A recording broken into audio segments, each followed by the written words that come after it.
So for today po, have you seen your module po sa Vsmart? Yes or no? Yes or no? Yun, honestly, nakita? Nandoon? Or hindi? Hindi alam. Kasi hindi chinek. Nako, nako. Sino yung may hard copy? Nakita na yung module. Okay. Tingnan ko muna tuloy sa Vsmart ko. So for today, ang gagamitin ko lang muna na application is yung Photoshop, but it's just the same yung procedures niya when it comes to using the Photopea. Hindi kasi kakayanin ng nakadata lang kasi ako ngayon para hindi maputol yung lesson ko. Ayun, nag-offline na siya. Okay, I'll just kindly check na lang po ha kung may connection or may ando na yung ko, yung module. Sige. Same lang din yung procedure na gagawin ninyo. Kung ano yung ginawa ko dito sa Photoshop, same lang din siya kay Photopea. So, once you download your file na nandoon sa Google Drive, sabihan niyo ako kung wala yung file doon na. Ito yung lalabas na layers. So, sa mga susunod natin na lessons, lahat na ibibigay ko PSD file kasi some of you don't follow the instructions on the size of the image. Okay? Tapos nahihirapan din kayong mag-add ng layers. So, meron dyan na 1, 2, 3, 4 layers. Yung pinakalas na layer, hinide ko lang. I-unhide nyo na lang, okay? So, ang makikita nyo, yung first layer is your, what? What's this? Your Background. color background. Okay, so you change your name to background. Or BG na lang para ano. And may picture tayo ng person. Okay, so first you will do is to hide the tree itself. Then you select first or remove the white background of the person. Okay? So you may use the object selection doon sa Photopea or any type of selection tools kung paano kayo nagdi-delete ng white backgrounds. Alam nyo na yan kung paano, di ba? Yes or no? Thumbs up po for yes. Marunong na kayo, di ba?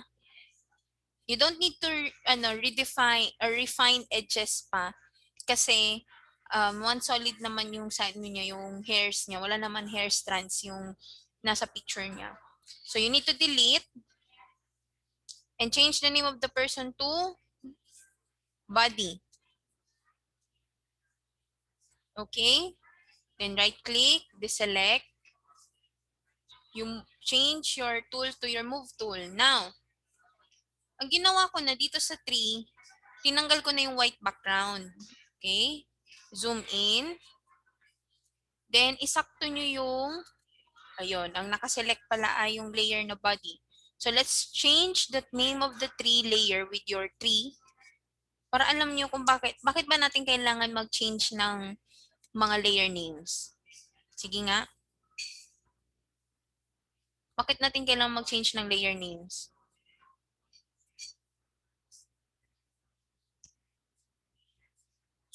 Written.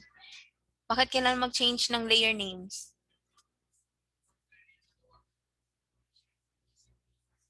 Written. Para mas organized. Organize. Ano pa? Kayo, bakit Para kayo may madami di malito. malito? Okay. Para mas mabilis ang pag-identify ng layers. Lalo na kapag nag-right click ka, alam mo kung alin yung pwede mo ma-select yung body ba, yung background ba, or yung tree, something like that. Okay? Clear? Thumbs up po kung clear. Opo, very good. Next, you move the tree doon po sa, dapat sakto yung trunk, ito diba trunk to ng tree, doon sa neck ng tao. Okay? Ganyan. Or pwede nyo din, i-resize yung tree mo, or you make your person smaller. Kasi titingnan nyo yung picture nyo, dapat gitna yung tree itself and yung katawan ng tao. Opo? Opo? Uy, grade 10. Answer me. Yes or no? Nakuha? Kasi ang mga itsura nyo, parang, Madam, hindi ko alam kung pumapasok ba sa utak ko. Okay? Pwede kong paliitin yung tao. You go to transform tool, di ba? Marunong na kayo mag-transform. So, pwede nyo siyang paliitin as long as dapat hindi siya sumobra doon sa baba or hindi siya aangat. Tapos, move the trunk. Ayan. Sakto na yung neck niya doon sa trunk ng or body ng tree. So, paano yun, madam? May mukha pa ng tao. So, I'll go to select the body. I'll use the eraser tool.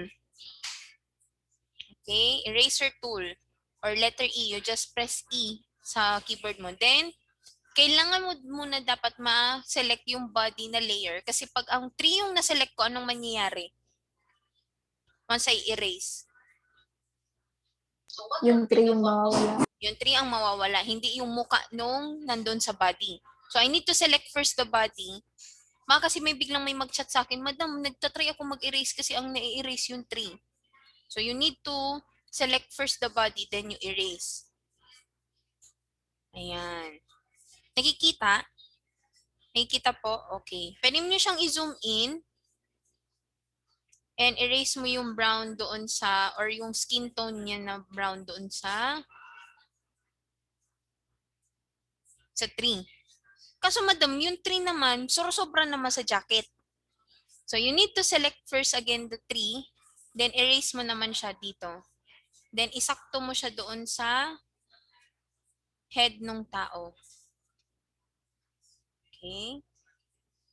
Yun, sobra.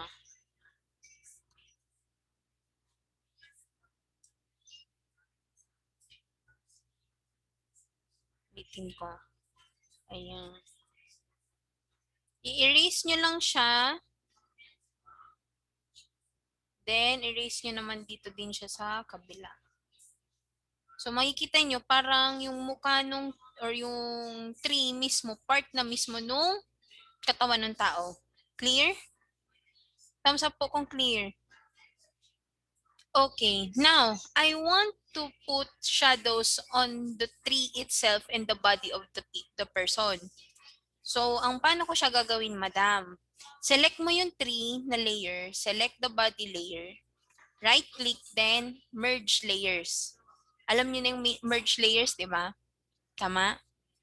Okay. Then, you right-click again the word tree. Then, we have the blending option. Okay? Si blending option po, same lang din siya kay Photopea ha. Kay blending option, ayun, nawawala yung blending option ko. Okay, can you see the blending option? Yes or no? Okay, this is called a dialog box or pop-up box. Meaning, once you're going to select a option, may lalabas siya ng another window. Okay? So, meron tayong different types of styles that will be tackling by next grading period. Lahat pag-uusapan natin to. Okay? Pero i-advance ko na kayo ng partly doon. So, pwede natin to siyang gamitin. It depends on the layers that we are working on. Okay, di ba sabi ko sa inyo, gusto ko may shadow yung tree ko tas yung katawan ng tao. So, I need to check first the checkbox. Then, paano ko siya, madam, mamomodify or ma-edit?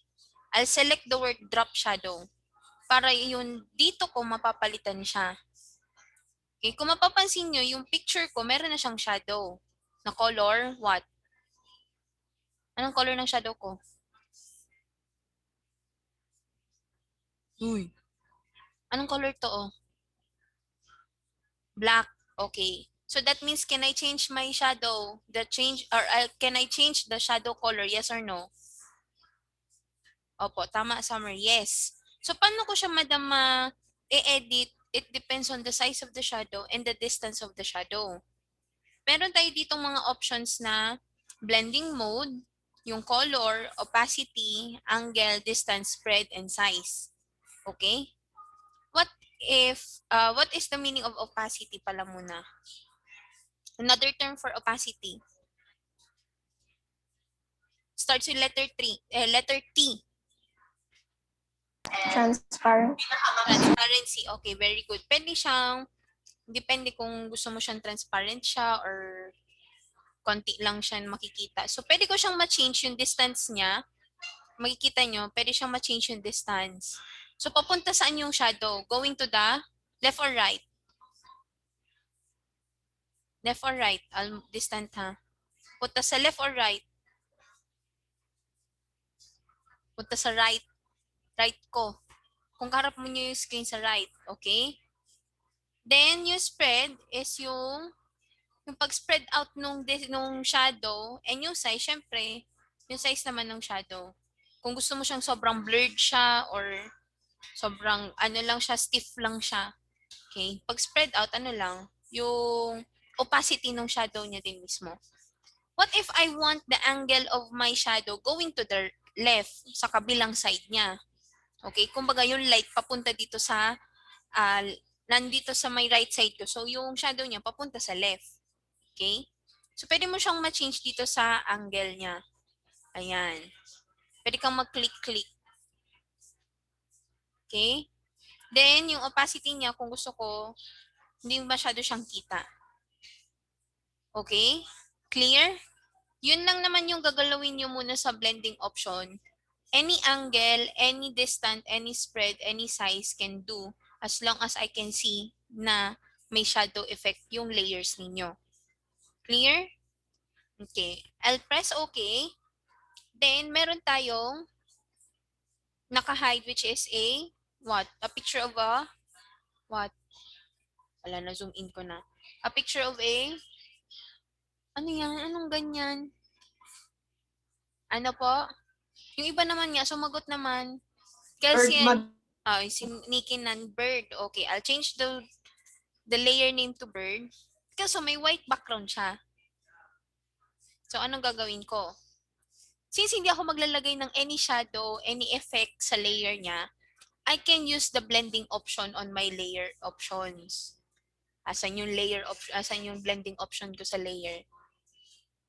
Ito, di ba?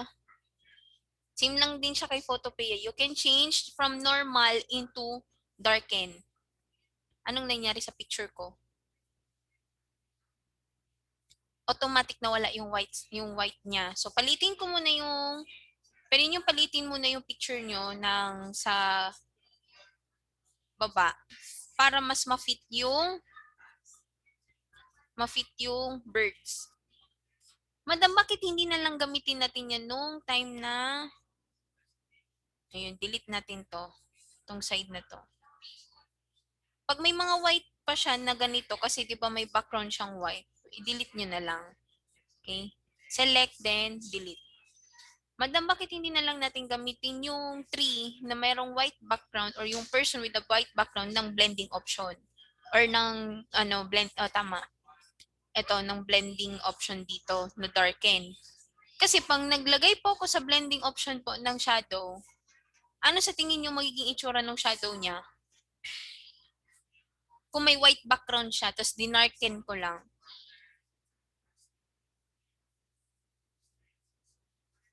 Uy, grade 10. Bakit hindi ko na lang yun gamitin? Or bakit, pag halimbawa nagtatanggal ka ng white background, bakit hindi na lang mag-darken ako? Kailangan ko pang mag-delete, di ba? Kasi po, pag ginamit mo po itong blending or yung blend option po sa layers, ang tendency po niya is, pag naglagay ako ng shadow, ang shadow niya ay yung box itself. Why? Bakit sa tingin nyo kaya, dinarken ko naman, wala na yung white background, pero bakit yung blending, pa naglagay ako ng layer style or ng blending option ko, square pa rin siya? Uy, bitin. Antok na antok ka. Bakit?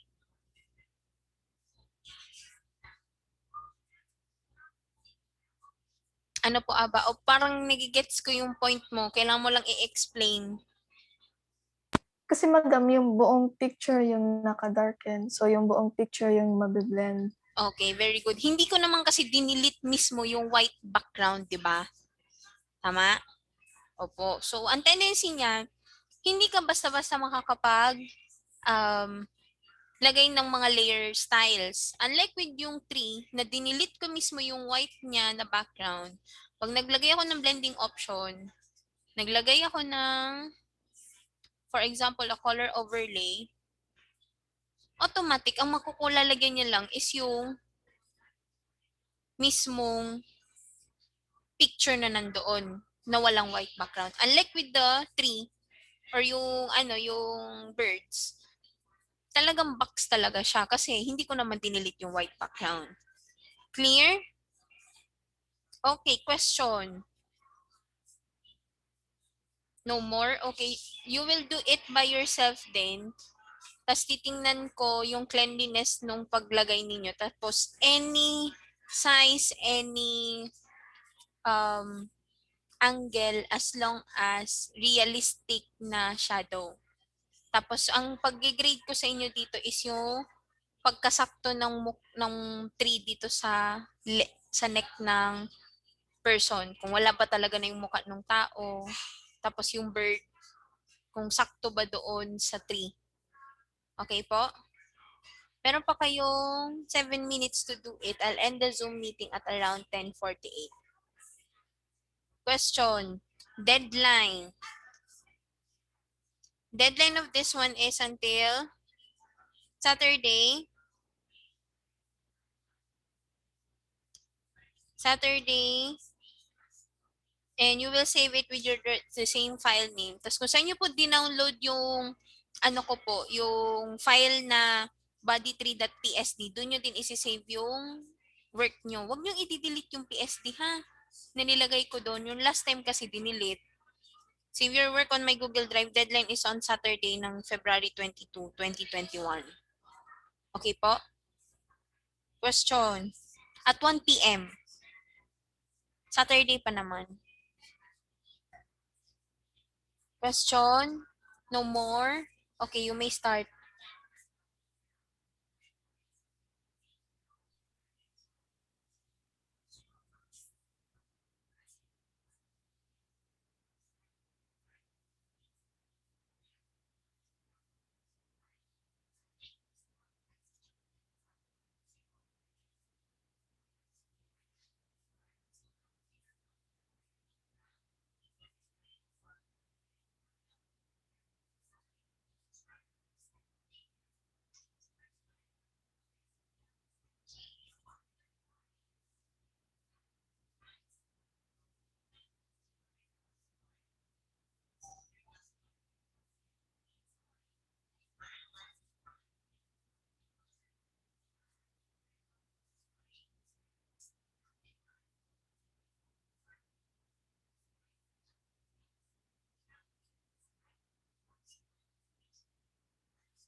Wait lang po, grade 10 ha. May kukunin lang si Ma'am Joy.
Sino next subject teacher niyo po?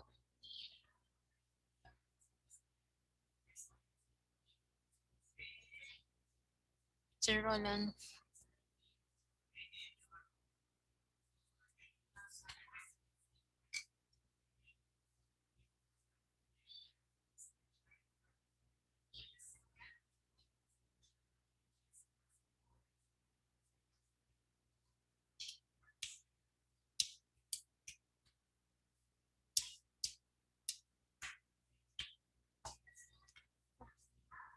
Okay, kindly finish that one na lang po sa weekend.